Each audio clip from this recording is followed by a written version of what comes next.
प्रिय विद्यार्थियों, पिछले व्याख्यान में हम लोगों ने अंतःप्रज्ञावाद के विषय में चर्चा की और यह जाना कि अंतःप्रज्ञावाद क्या है।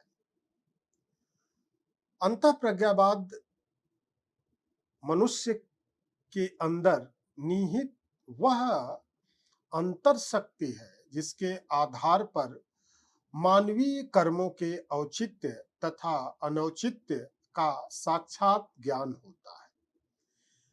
लेकिन अंतःप्रज्ञा का स्वरूप क्या है, इस पर हम लोगों ने यह भी जाना कि स्वरूपगत दृष्टि से अंतःप्रज्ञावाद के कई स्तर देखने को मिलते हैं, जिसमें हम लोगों ने रेशनल इंट्यूशनिज्म के बारे में बात की, बौद्धिक अंतःप्रज्ञावाद। और उस बौद्धिक अंतःप्रज्ञावाद में हम लोगों ने ये भी देखा कि बौद्धिक अंतःप्रज्ञावाद की कुछ अपनी कमियां हैं, और वो कमियां मुख्य रूप से ये थी कि बौद्धिक अंतःप्रज्ञावादी नैतिक निर्णयों या नैतिक नियमों को गणितीय नियमों के समान मानते हैं।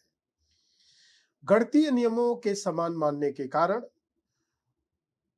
कठिनाई ये आई कि नैतिक नियम या नैतिक निर्णय का संबंध भावनाओं से होता है, और भावनात्मक होने के कारण नैतिक निर्णय देश काल तथा परिस्थिति पर आधारित होते हैं।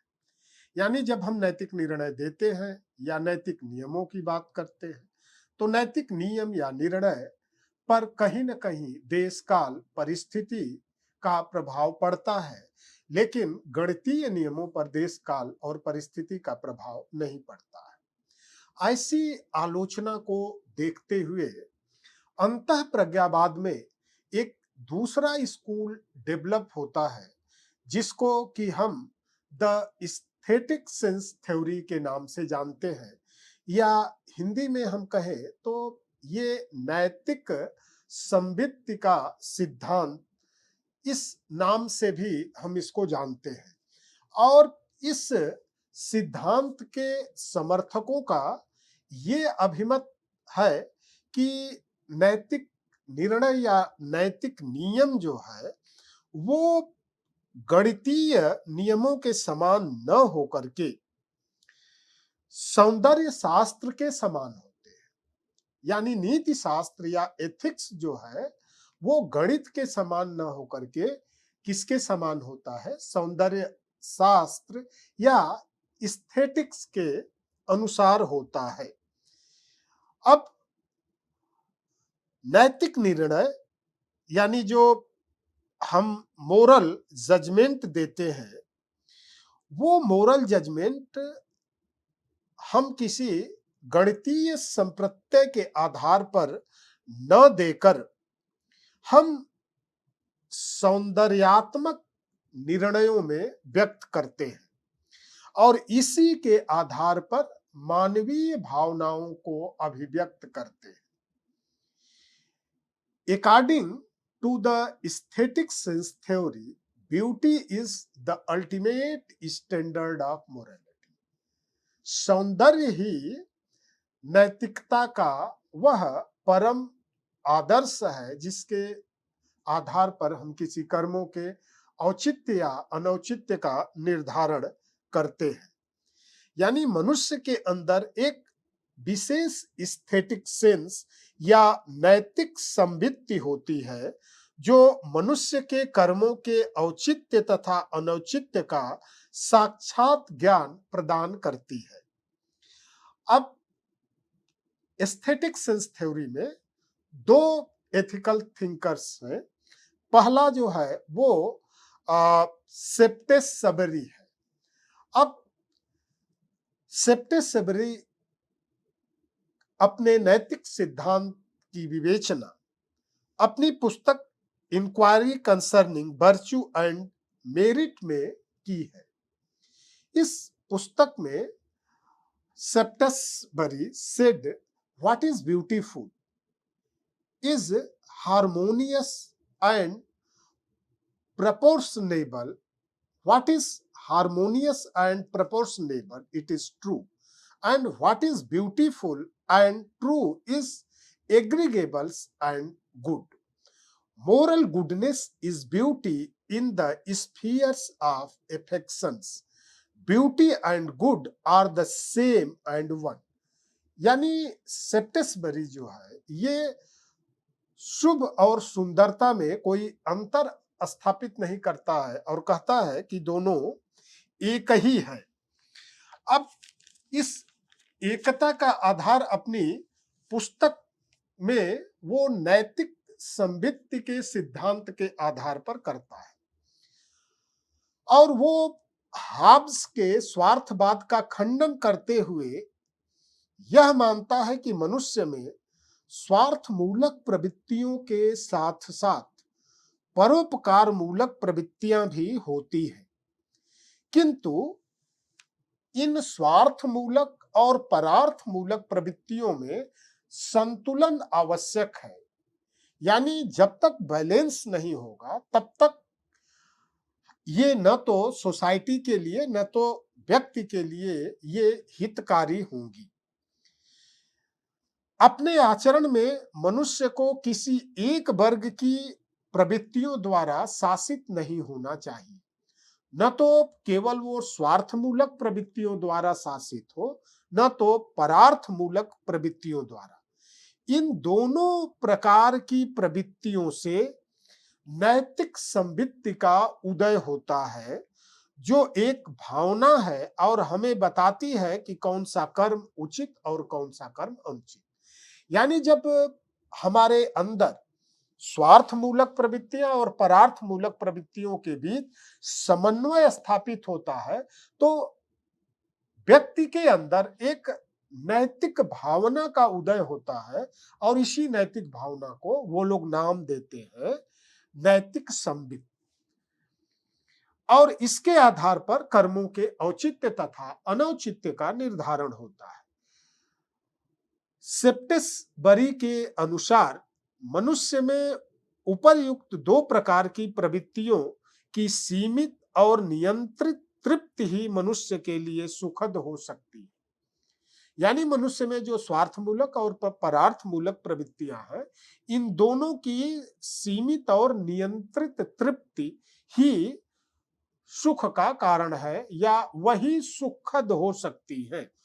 जब ये प्रवृत्तियां अत्यधिक प्रबल हो जाती हैं तो ये व्यक्ति तथा समाज दोनों के लिए हानिकारक होती है। या तो स्वार्थमूलक प्रवृत्ति या परार्थ मूलक प्रवृत्ति के प्रबलता के कारण ये दोनों के लिए, व्यक्ति के लिए और समाज के लिए हानिकारक होती है। जब व्यक्ति इन प्रवृत्तियों में संतुलन स्थापित कर लेता है तो यह संतुलन व्यक्ति के लिए और समाज के लिए, दोनों के लिए हितकारी होता है। इसी कारण आत्म प्रेम संबंधी प्रवृत्तियों पर उचित नियंत्रण रखना आवश्यक है। और आत्म प्रेम संबंधी प्रवृत्तियों की जब मैं बात करता हूं तो इसका मतलब यह है कि अधिक से अधिक सुख प्राप्त करने की कामना, विभिन्न शारीरिक क्षुधाएं और आत्म प्रशंसा की लालसा, इन चीजों पर हमें कंट्रोल करना चाहिए।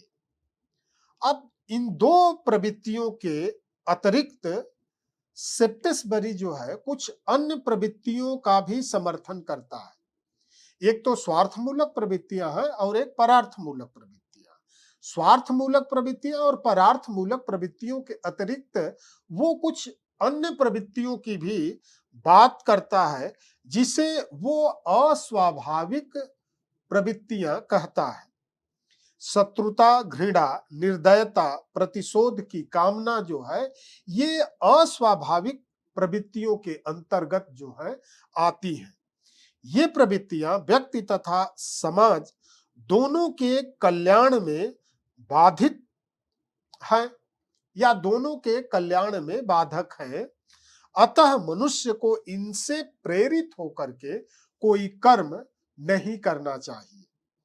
यानी जो अस्वाभाविक प्रवृत्ति है, उस अस्वाभाविक प्रवृत्ति से प्रेरित होकर के व्यक्ति को कोई काम नहीं करना चाहिए, क्योंकि ये प्रवृत्ति जो है ये व्यक्ति तथा समाज दोनों के कल्याण के लिए बाधक है। अब सेप्टिसबरी के बाद जो दूसरा एस्थेटिक सेंस थ्योरी का एथिकल थिंकर है वो है हचिसन। अब हचिसन जो है सेप्टिसबरी के भांति ही नैतिक संबितवाद में विश्वास करता है और इस नैतिक संबित्ति को वो अपनी जिन पुस्तकों में दिखाता है उसका नाम है inquiry into the origin of our ideas of beauty and virtue. और दूसरा जो उसकी राइटिंग है वो है system of moral philosophy. System of moral philosophy और inquiry into the origin of our ideas of beauty and virtue, इन दोनों पुस्तकों में हचिसन जो है वो एक प्रकार से अपना थ्योरी ऑफ मोरल सेंस या नैतिक संबित्ति के सिद्धांत को डेवलप करता है। Hutchison develops Satisbury theory of moral sense. He insists that the moral sense apprehends rightness and wrongness, which are objective distinctions, and compares in with the aesthetic sense.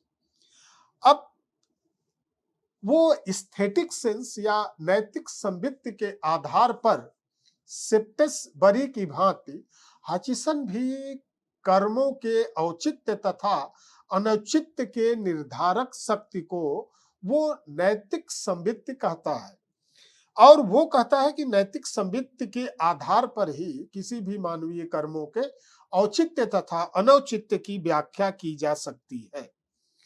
किंतु नैतिक संबित्ति को इतना महत्वपूर्ण मानते हुए भी हचिसन जो है इसकी कोई निश्चित परिभाषा नहीं देता है कि किसे हम नैतिक संबित्ति कहेंगे। बस इसने किया क्या कि नैतिक संबित्ति की तुलना जो है उसने सौंदर्य बोध से की, यानी एस्थेटिक सेंस से वो नैतिक संबित्ति की तुलना करता है। Hutchison admits that the moral sense, like the aesthetic sense, improves with experience and that its intuitions are infallible. Sometimes he calls the moral sense perception, sometimes taste and sometimes instinct. अब स्पष्ट है कि वो नैतिक संबित्ति को एक निश्चित परिभाषा में नहीं बांध पाता है। कभी वो मूल प्रवृत्ति के रूप में कहता है, कभी वो प्रत्यक्षीकरण की शक्ति कहता है और इन्हीं को वो नैतिक कर्मों के औचित्य तथा अनौचित्य का साधन मानता है। लेकिन एक सर्टेन डिफिनीशन क्या है इसकी कोई बात हचिसन नहीं करता। अब ये नैतिक निर्णय बुद्धि पर आधारित न होकर के मनुष्य की भावनाओं पर जो है वो आधारित होते हैं। बुद्धि का कार्य कर्मों तथा परिस्थितियों का विश्लेषण करना और कर्मों के उद्देश्यों की पूर्ति के लिए आवश्यक साधनों को निर्धारित करना है। अतः बुद्धि अपने आप में कर्मों की प्रेरक शक्ति नहीं हो सकती।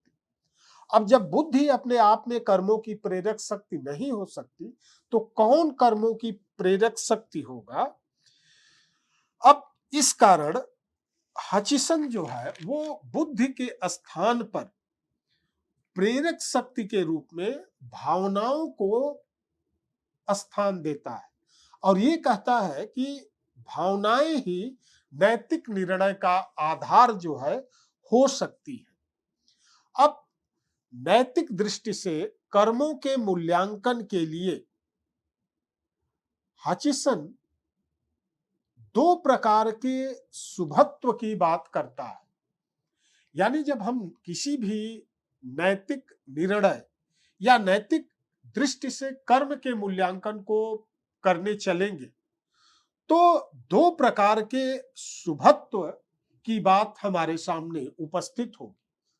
पहले शुभत्व को वह वास्तविक शुभत्व या रियल गुडनेस का नाम देता है और दूसरे को कहता है कि वो फॉर्मल गुडनेस या आकारिक शुभत्व है। और इसके आधार पर वो ये बताता है कि किसी कर्म का वास्तविक शुभत्व इस तथ्य द्वारा निर्धारित होता है कि वह अधिकतम व्यक्तियों को अधिकतम सुख प्रदान करता है।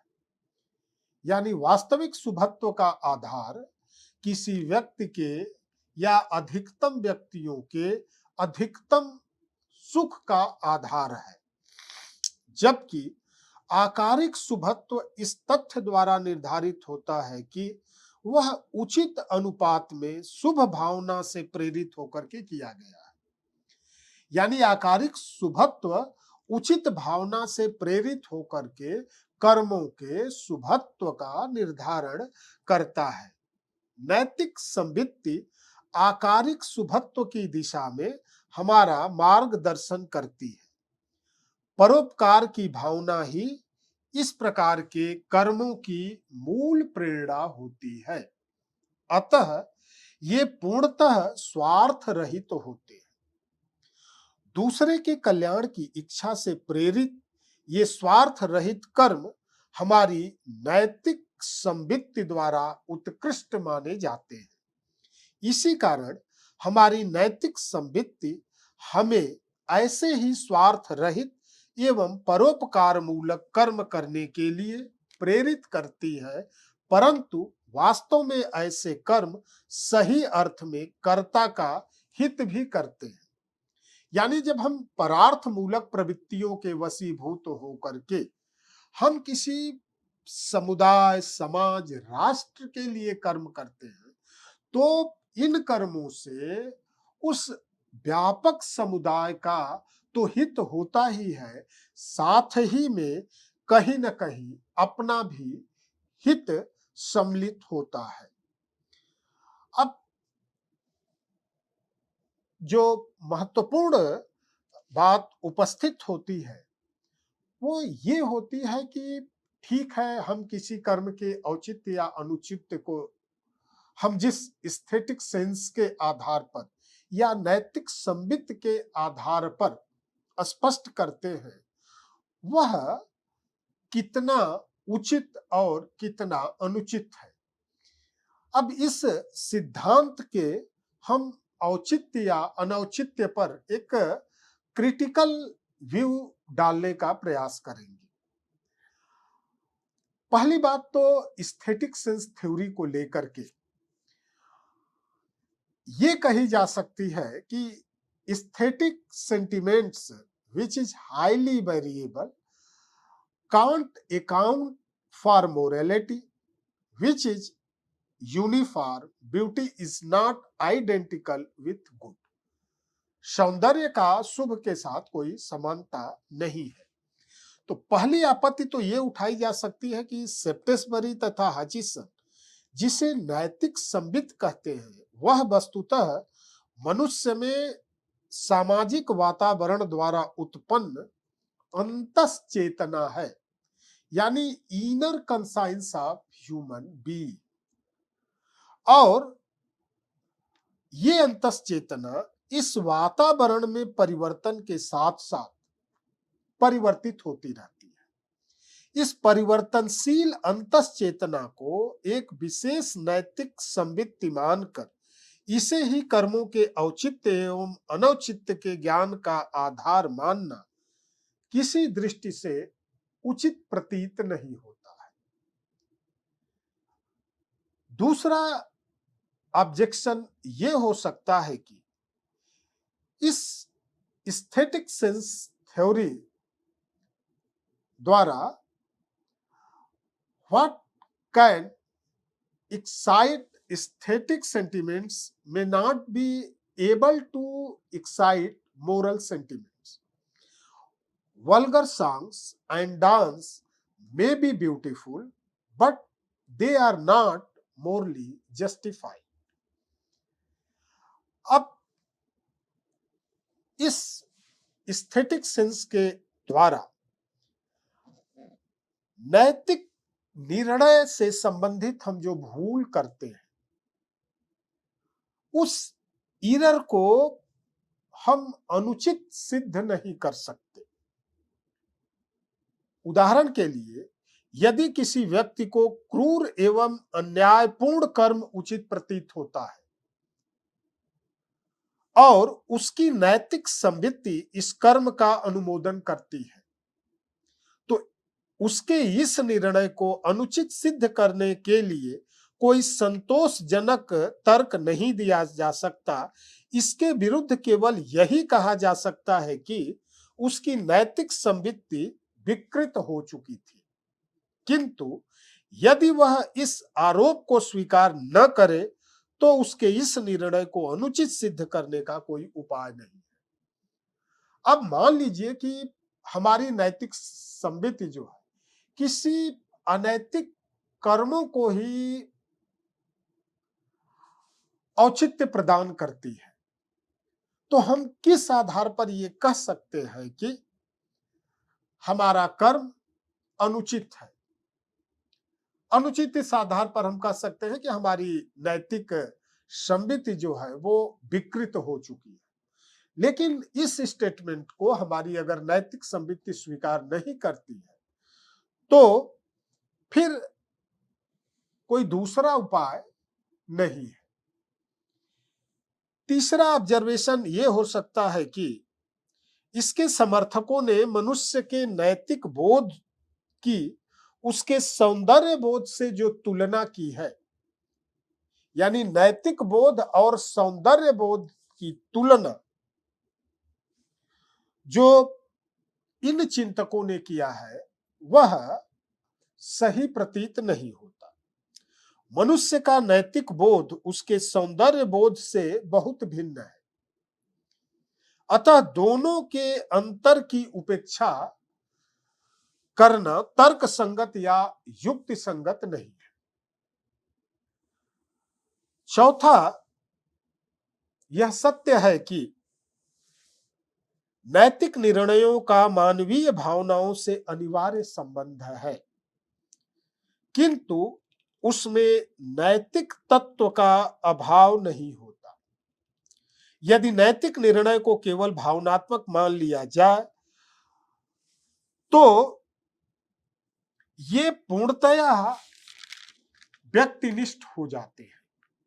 अगर हम नैतिक निर्णय को ये मान लें कि नैतिक निर्णय जो है ये भावना पर आधारित है, तो इसके आधार पर ये कहा जा सकता है कि ये तो व्यक्तिनिष्ठ है और व्यक्तिनिष्ठ निर्णय का कोई एक सर्वमान्य आधार नहीं हो सकता, क्योंकि इसके आधार पर तमाम व्यक्ति के अपने अपने सिद्धांत जो है कर्मों के औचित्य तथा अनौचित्य को लेकर के विकसित हो सकते हैं। अब the moral sense cannot be reduced to the aesthetic sense. हम नैतिक बोध को सौंदर्य बोध में समाहित नहीं कर सकते। एस्थेटिक जजमेंट्स आर सब्जेक्टिव, जिसकी बात मैंने अभी किया कि जो भी सौंदर्यात्मक निर्णय होते हैं वो सब्जेक्टिव होते हैं। उदाहरण के लिए मान लिया जाए कि आज का मौसम बहुत सुहावना है, तो ये प्लीजेंट वेदर जो है, ये सुहावना मौसम पर्सन टू पर्सन जो है वैरी करेगा। अगर किसी के हृदय में प्रसन्नता है तो उसे मौसम सुहाना लगेगा और किसी के हृदय में पीड़ा या दुख है तो उसे मौसम सुहाना नहीं लगेगा, सुहाना मौसम भी उसके लिए पीड़ादायक होगा। Morality is superior to art. जो नैतिकता है, ये नैतिकता जो है कला से कहीं न कहीं सुपीरियर है।